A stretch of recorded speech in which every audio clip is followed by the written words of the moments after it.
Welcome to the Wheats on Your Mind podcast. My name is Aaron Harries. Wheats on Your Mind is brought to you by the Kansas Wheat Commission and Kansas Association of Wheat Growers. Our guest today is Hayes Kelman, founder and CEO of Boot Hill Distillery in Dodge City, Kansas. Hayes farms with his dad, Roger, and grows the commodities that are used for the products he creates at the distillery. And winter wheat is one of his favorite ingredients. Hayes, a farm kid from southwest Kansas, attends K-State. I believe you majored in grain science, and then you come home and just decide to start a distillery. Is that how that happened? That's right. Yeah. I actually ended up graduating with a degree in agribusiness, but started off in the grain science industry, so I kind of got the best of both worlds, in my opinion. At the end of my time at K-State, it was looking to go back to the farm, and I thought, what else can we do? How can we vertically integrate our farm? Kind of, the goal of it was to set our own price for our products rather than just what the commodity market has. So best option we'd come up with at the time was let's make a whiskey distillery. That's feasible. There's not a whole lot of them in Kansas, and so we thought it was a good option and went from there. How many distilleries were in the state at that time? How long ago was it that you started the distillery? We opened our doors in 2016. At the time, there might have been three or four in the whole state. There hasn't been that much growth actually in the state of Kansas yet. There's been a few more pop up, but we haven't blown up like some of the other states have with hundreds of distilleries around them. What was your goal when you started? I mean, what was your vision? Like a craft distillery serving the local market? Did you think you were going to get bigger and widely distributed? Yeah, I mean, the goal's always been to be a major player in a regional in the region, anyways. To tell you the truth, I don't know if we fully processed what it would become. The idea was, let's bring grain from the farm, let's distill it into high quality products. Continue to build a business here, and one thing led to another, and here we are. So how did you learn it? How did you become a distiller? Did you have any training prior to heading down this path? Yeah, most of it I blame on farmer mentality. Give us a problem, throw an issue at us, and watch how long it takes until that problem's solved. It's a special trait, I think, that farmers have that we not that we like problems, but we excel at solving problems. I feel like as a group, you can't be a farmer without being a problem solver, right? Right. Every day's a new problem, whether it be the weather or equipment or the markets or whatever it may be. We get to solve problems all day, every day. I did spend a little bit of time, touring around, visiting a couple different distilleries when I was able to, get out, go to different areas and find those, but not necessarily more than a few days. Kind of lightly looking into what other people were doing, and then let's figure it out. It seems like a complicated process, and it is a complicated process, but in the most basic sense, it's separating alcohol from water, which two different boiling points, and not that difficult, I guess, when you dumb it down. It's a big science experiment. So I guess you have to really go all in. At what point did you just pull the trigger and say, here's a list of equipment that we're going to need, and let's just go ahead and get this ordered? Yeah, so the way this whole thing started is when we finally decided to move forward with the distillery, we weren't sure where to place it, what town. We farm in Sublette, kind of looked around the area within a few hours of Sublette, where's the best place to place this thing? And I remember the day that my dad called me actually, and he said, I found the building for you. I don't know if it's for sale. I don't know what the situation is, but again, as farmers that fix things, I guess we thought, why not buy this dilapidated building in Dodge City and turn it into a distillery? So once we submitted a proposal to the city on what we were going to do with the building, got the building bought, and all of a sudden from then it was kind of like go, because, hey, we have a building, we have somewhere to go with it. So what was it, about, I think somewhere in August when we actually finally got the building purchased, and then you jump through figuring out what equipment to buy and where you're going to place it in the distillery. And the good thing about having a building already built is you deal with what you have, good and bad. So some things work out, some things fit where they need to fit. Sometimes you have to find new solutions. because this building is existing. We don't get to do everything the exact way that we would necessarily want to all the time, but it works out. So tell us about the building. It's a beautiful building. I've had the opportunity to visit it, and it's a little bit historic. I believe it's almost 100 years old. Yeah, it'll be 100 years old. In 2029. So kind of going all the way back to the property we're on is actual Boot Hill. So everybody's heard of the infamous Boot Hill, and that is literally underneath our feet. This was the cemetery where they buried the bodies back in Dodge City's, before Dodge City was really founded. But Dodge City decided once this Wild West town of Dodge City kind of slowed down, the residents of Dodge City decided that they wanted to kind of put Boot Hill behind them. And so they actually moved the cemetery, moved it to a new location, and they built a schoolhouse on this property in order to kind of, I guess in their opinion, they thought they would kind of hide the idea of Boot Hill. I don't know if that worked great or not, but there was one schoolhouse, then that one didn't last very long. They tore it down, built another schoolhouse, and then in that would have been in 1872 range, and then in 1927 is when they started construction on this new building, which would have been the municipal building, housed the police station, the city hall, city jail, fire station, anything and everything to do with the city government of Dodge City back in 1929 when it opened is what was inside of this building. And it is on the National and State Historic Registries. It's a cool building. I mean, when we bought it, it was falling apart. It was not going to last too much longer. Glad that we were able to save it and bring it back to life. It's a Spanish colonial type building. Even has the clay tiles on the roof. That's correct. Original clay tiles, yes. Yeah. The irony is probably not lost on you that you're distilling spirits in a building that used to be on a graveyard. On a graveyard, yep. As well as police station. That's kind of funny too, right? Yeah, exactly. So, well, you had the building and you had the equipment, and I guess you've got to come up with a product, right? And let's give everybody a refresher about whiskeys and bourbons. Not all whiskeys are bourbons. All bourbons are whiskeys. What goes into the product that you're making? It depends on what we're making, but to explain bourbon, bourbon is one that often gets confused by people. A lot of people think that it has to be made in Kentucky. It does not. We're proof that it doesn't have to be made in Kentucky. Bourbon has to be made in America. Any of states can make it, distilled from primarily corn. So our bourbon is 51% corn, 49% wheat. We're a super high wheated bourbon. And then there's a few other kind of little specifics it has to go through. It can't be distilled at a higher proof than 160 proof. Can't be barreled at higher than 125 proof. And it has to be barreled in a new charred oak barrel. It doesn't have to be barreled in that barrel for any longer than 1 second, and it could technically be bourbon. Most people like to have a couple of years of age on their bourbon because that kind of mellows out the flavors. Technically, it can go in and out of that barrel as fast as you can put it in. You can take it out and you would have bourbon. And it has to be bottled at least 80 proof to be called bourbon. I might be missing a few of the small little technicalities, but that's the gist of it anyways. So we make all sorts of different products. Big thing that we do is we grow every grain that goes into our distillery. If we can't grow it, we don't make it. So you'll notice we don't make tequila. We don't have agave plants growing in Kansas very well.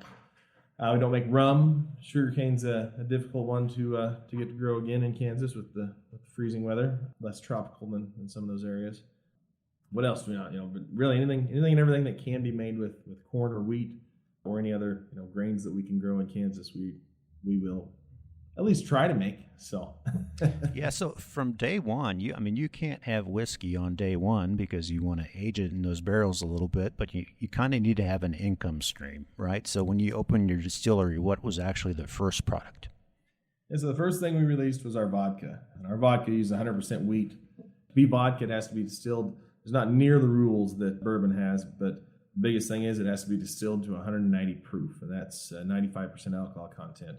So that takes kind of a special still to get to that proof level, and that was the very first thing. So vodka really is fermented, mashed, fermented, distilled, and then from that point you can filter it through some charcoal if you want, and then into a bottle, and out the door it can go. There's no major lag where we have a warehouse sitting with a few-year-old barrels still.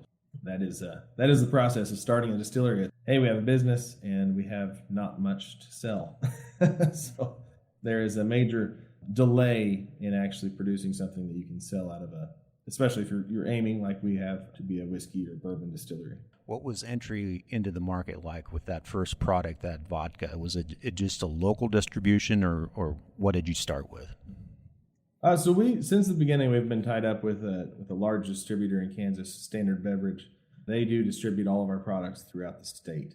And so when we first launched, of course, our plan was to get the entire state with as many accounts as we could. We fight every day to even still to get our placements in liquor stores and convince not only Kansans but other states of why they should buy our vodka. That it might be a couple dollars more expensive than the cheap vodka on the shelf, but there's quality. Convincing people to buy local, buy from a smaller company is sometimes difficult. We fight that every day, but we're doing okay with it so far, and we have some great fans behind us that are buying our products and available in multiple areas now. Well, and this is a wheat podcast, and the fact that you're using locally grown wheat in a lot of your products. You and your dad grow the wheat. Any specific varieties? I assume it's hard red winter wheat.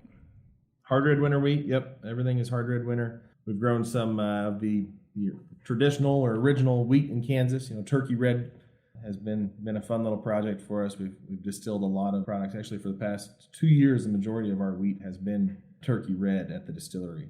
Turkey red isn't the best yielder, the best performer in the field necessarily. Right. Yeah. But it's fun to have a little bit at times to bring just because of the history of it.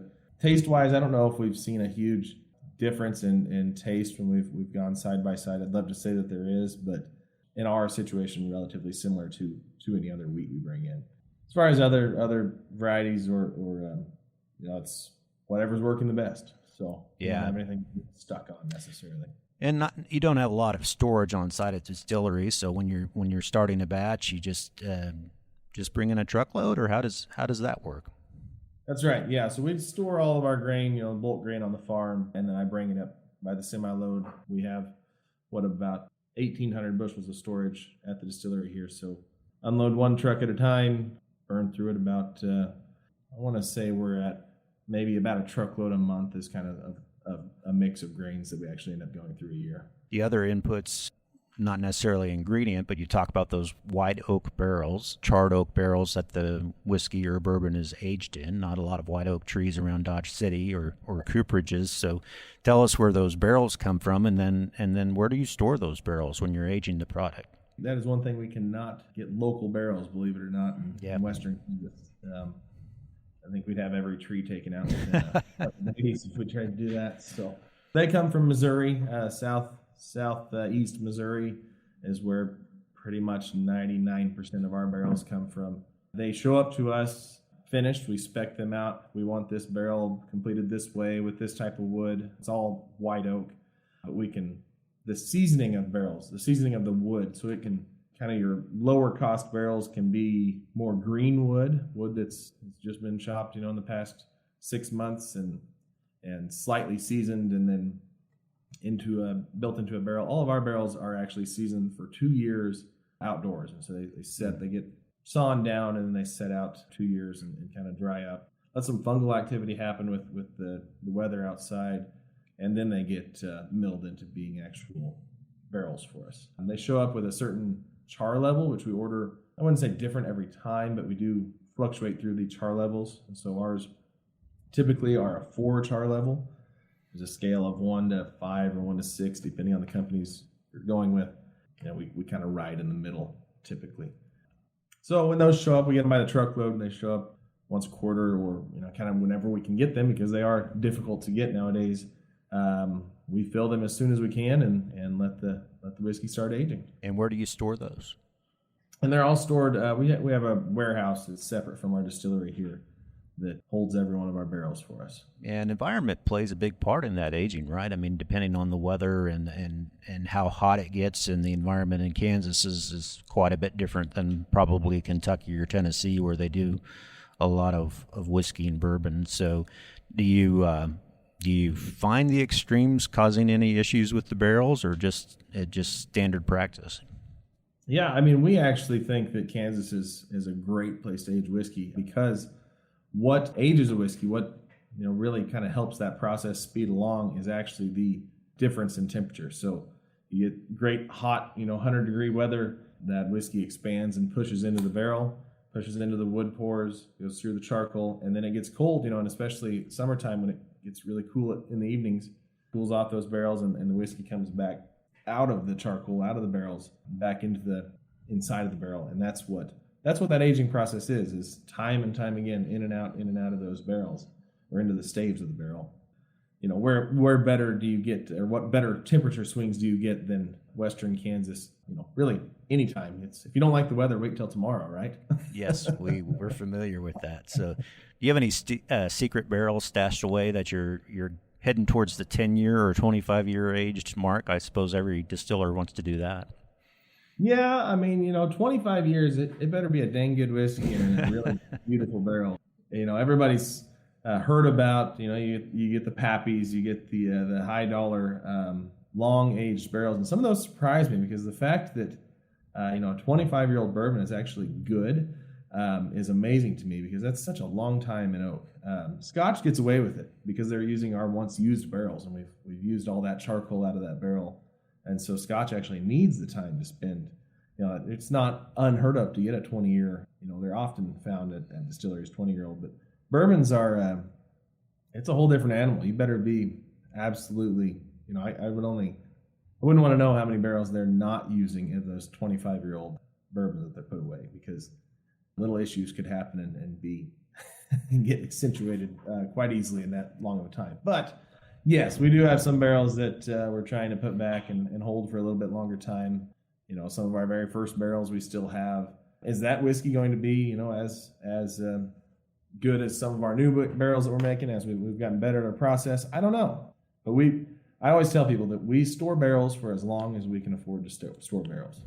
If we had endless amounts of money, we'd store every barrel we had for as long as we could and not get into it until it was exactly where we wanted it to be. But the way that our business works, we have to sell whiskey. So hopefully we're moving through about what we're producing, and we're always kind of producing a little bit more than what we learn every year how much we can produce and what we can do. But right now we're full speed. 100% of our production goes into barrels, waits for about 2 years until we pull it out, and into our bourbon bottles it goes. How do those used barrels find their way from Dodge City to Scotland? So none of our barrels actually get sold to Scotland direct. A lot of those would be through bigger contracts with the larger bourbon distilleries that are shipping out train cars of them, I'm sure. But our barrels end up usually in local breweries. Wineries have used them. We reuse our barrels often here. People that use our barrels for furniture at times, we can build different things out of them. So none of our barrels actually have made it, really anywhere other than just local or nearly local places that can reuse our barrels. But they've got many uses in their lifetime. Let's talk about the project you did with K-State. Very unique project. Really probably turned out to be a big deal for you, maybe bigger than you imagined, about the whiskey product you licensed through K-State. Yeah, that was a fun project. That worked. That was many years of kind of nagging on K-State that, hey, this would be a fun project to do, and finally got everybody convinced, hey, this would be a fun project. Next thing we knew, we were chugging along making a Wabash Reserve bourbon for K-State. Yeah, when it released, there was one other school, I think in New Mexico, that had a bourbon out. We were kind of one of the very first ones with a collegiate spirit. It blew up. We didn't really know what to expect. We thought, I can't remember what number we had in our heads. Hey, we'll make this much and it'll sell, and away we go, But we were running pretty much as fast as we could through all of that football season for sure to get the initial launch out. It's worked great. It's been a great relationship. K-State's been good to deal with. We've had a lot of fun. We've actually come out since that time with a new version of the Wabash Reserve. So every year we will actually release a new limited edition of the Wabash Reserve. There's one coming sometime this year. And you you also got an EMA vodka, I believe? That's correct. Yep. Last year about this time we were getting into the vodka situation. EMA vodka is sold all over Kansas as the K-State vodka to drink. And I believe you've done something for Fort Hays too. Yep. Fort Hays is the other one. We made a bourbon for Fort Hays, and that was another really fun project. Working again, keeping it local with these Kansas distillery or Kansas universities. I always tell them we're happy as a Kansas company to work with anybody in Kansas, to tell you the truth. Yeah. Well, let's talk about product line a little bit. We've mentioned a few of them, and you're just like any other business having to keep up with trends. And I think one of the latest things you've worked on is canned cocktails. Tell us a little bit about that. So canned cocktails we got into during the pandemic. It was somewhat out of necessity to figure out what else our distillery could do to continue to be relevant. We started with we started making these cocktails, just from our tasting room. We have a full tasting room with a bar and a cocktail lounge. Thought, how can we, with this thing closed, how can we get these out to people that are interested in our cocktails? And so we were making them. I think we were bottling cocktails for a little while because we had the equipment to bottle. And then we quickly found out that canning was going to be the solution. So we bought a very small, kind of like a handheld canner, because canning is it's a process of closing the seams on your cans. You can't just do that with there's no real handheld way to can products. But soon after I don't know when it was, maybe in 2021 is when we bought an automated canning line. We launched 3 different products: our vodka basil lemonade, whiskey cola, and a rosemary mule. All really kind of based off of cocktails. In the whiskey cola is a pretty basic cocktail, but the other 2 are based off of cocktails that we've sold very successfully in our tasting room. And we thought, how can we bring these to somebody's refrigerator or cooler, or how can they enjoy our cocktails off site? Spent a lot of time figuring out how to make cocktails shelf stable and work well in a can, and not and taste like it was handmade, but easy. So those have been a fun project. They really have.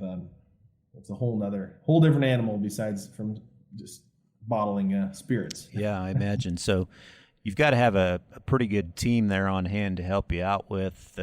Who'd you start with, and who do you have now? So Stephanie, our distiller, has been with us for a few years now. She's really come into her own at distilling and really taking control of what she's doing. She came in as just a distiller working under me directly, and then soon after, within about a year and a half, I named her head distiller, which really that just means she's able to make more decisions on her own. We still work very closely together to figure out what our different taste profiles are going to be, and whenever we adjust things in spirits, how we're going to improve what we do. We have a full team. We run a relatively lean team. Have a director of sales, Lee Griffith. He's been with me pretty much since the beginning.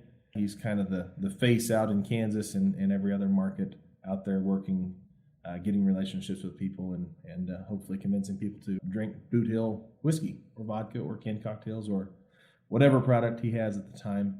And then we have a packaging and warehousing manager. We have a tasting room manager. Multiple different positions that we've figured out what to do with. Yeah, we should say and mention that you do have a tasting room there on site and a big outdoor patio. So I imagine you have some events there on site. That's right. Yeah, we do have a tasting room and a patio.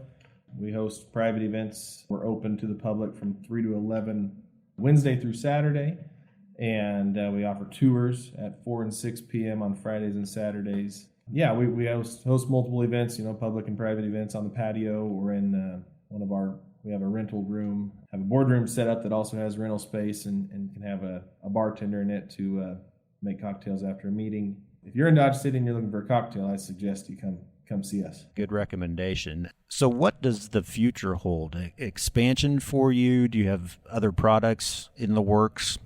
Yeah, all the above. We're slowly growing as often as we can, slowly getting into new products. Try not to go too fast with new products because there's plenty of focus we can give to our current products. We have a pretty large list of SKUs already, but we're always coming out with new things. We're always aging new things.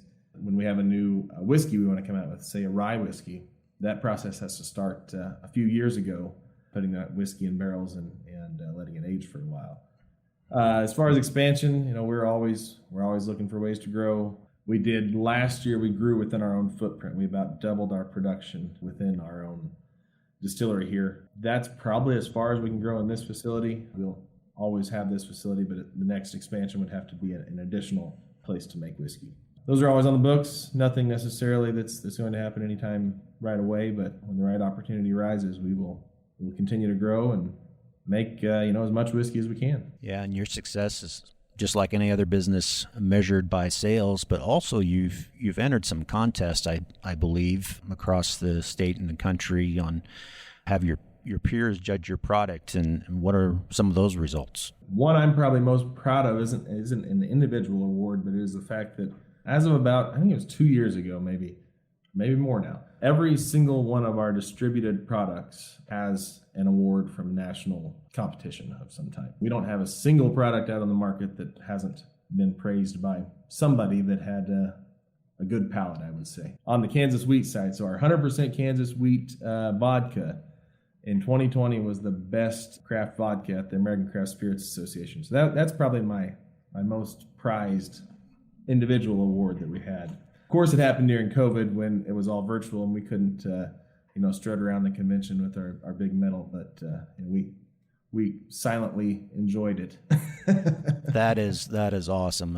Wheat vodka from the wheat state, winning an award like that speaks well for your success. So, Hayes, if people want to learn more about Boot Hill Distillery, how do they find out more information?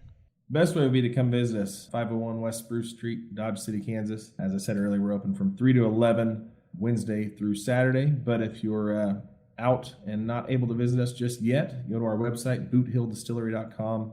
Actually, all of our products are available online as well. They can ship to most states. But if you're in Kansas, visit your local liquor store. Anywhere else, visit your local liquor store and request Boot Hill Distillery products. We'd love to show you what we have. We wish you all the best, and thank you for using Kansas wheat and other Kansas commodities in your products, and sure we'll be seeing you down the road. Well, yeah, this has been fun. I appreciate chatting with you.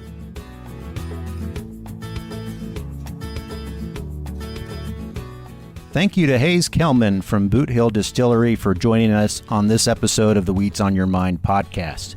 If you have a topic you'd like us to cover in the future or have a question for one of our guests, please email us at podcast@kswheat.com. I'm Aaron Harries. Thanks for listening.